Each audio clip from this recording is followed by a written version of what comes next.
Today's the 1-year anniversary of the massacre in Parkland, Florida, at the high school where 17 people lost their lives.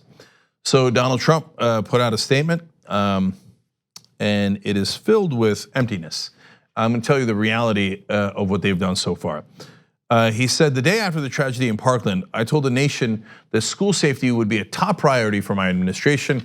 We took immediate action, committing ourselves to a sacred vow to everything in our power to ensure that evil does not stalk our children on the playgrounds or in the hallways of our nation's schools.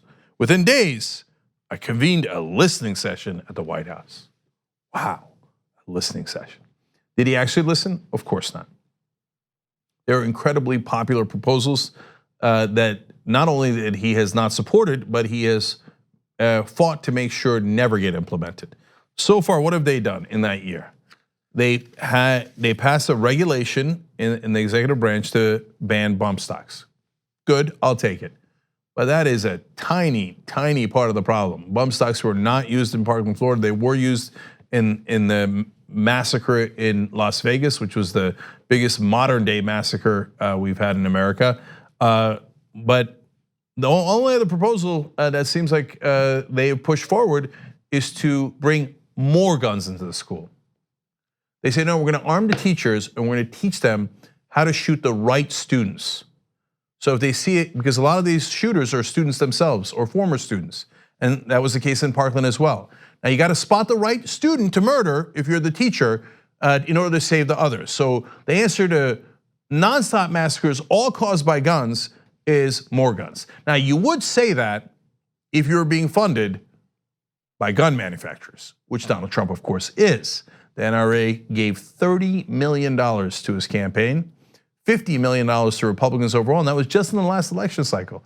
The NRA largely funded by weapons manufacturers. So of course their answer to horrific, unprecedented gun violence was more gun violence. So today, now that the Democrats control the House, they proposed something very simple. The House Judiciary Committee on Wednesday night advanced a bill, H.R. 8, requiring background checks on all firearm sales over the objections of Republicans.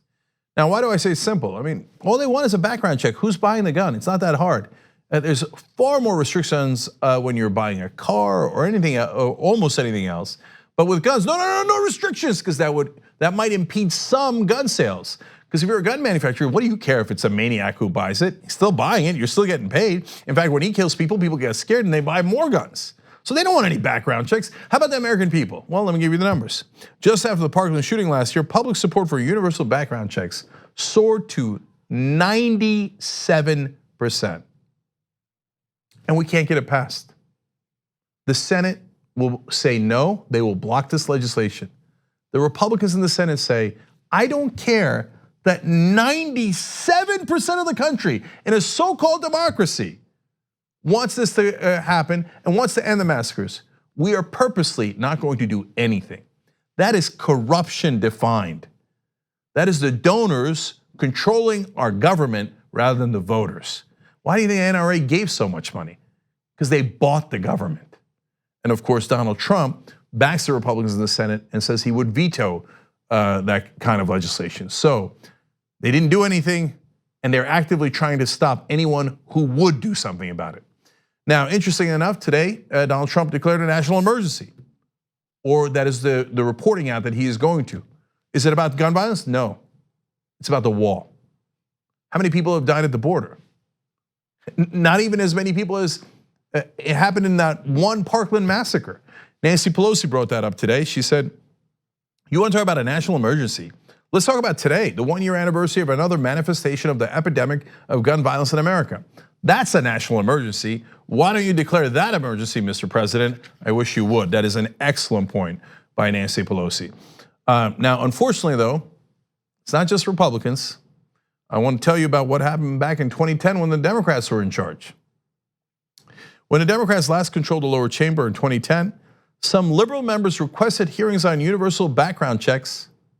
They were rebuffed by Democratic leaders, that would be the same Nancy Pelosi, wary of dividing the party and suffering a political backlash at the polls. Now, I don't believe they would have suffered that backlash. In fact, they wound up losing because they have no courage of their convictions. Only a monster like Donald Trump allowed them to regain the House because of his deep-seated unpopularity in the country. But back then, they had control, they could have done something, and they chose not to. It's the same excuse we hear every time.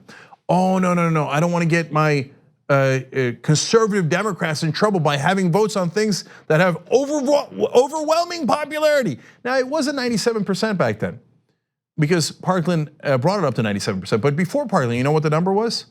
93% of Americans wanted federal background checks, including a majority of the members of the NRA, the actual members, not the leaders, but the guys who actually had the guns and are NRA members. An overwhelming majority of them, over 70% of them, want federal background checks.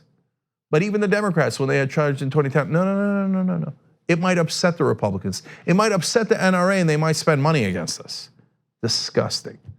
So now, let's look, I don't want false equivalency. That is a real problem in the Democratic Party, but the Republicans are in charge now, and the Democrats did put together a bill, finally, to say let's at least do this bare minimum, and the Republicans say no. So, look, it's easy to talk about this stuff, and it's easy to talk about the statistics, and there's a massacre every day in America, statistically. That is 4 people being shot, and our gun violence in this country is an order of magnitude higher than in other countries that don't have the lax gun laws that we have. But in this anniversary, I want to remind you of the victims because it is real. And this is more powerful than just a set of numbers. So I'm going to just quickly show you the 17 people who were killed at Parkland a year ago. Elissa Al-Hadef was one. Martin Duque Anguano was another, he was a hero. They all are. Nicholas Duaret was another. Jamie Gutenberg, I'm gonna give you a quote from her dad, 2 quotes actually, that's devastating in a minute. Luke Hoyer, all these young lives taken from us because of gun violence. What are they gonna do? Strangle them all to death? No, only a gun could have killed this many people.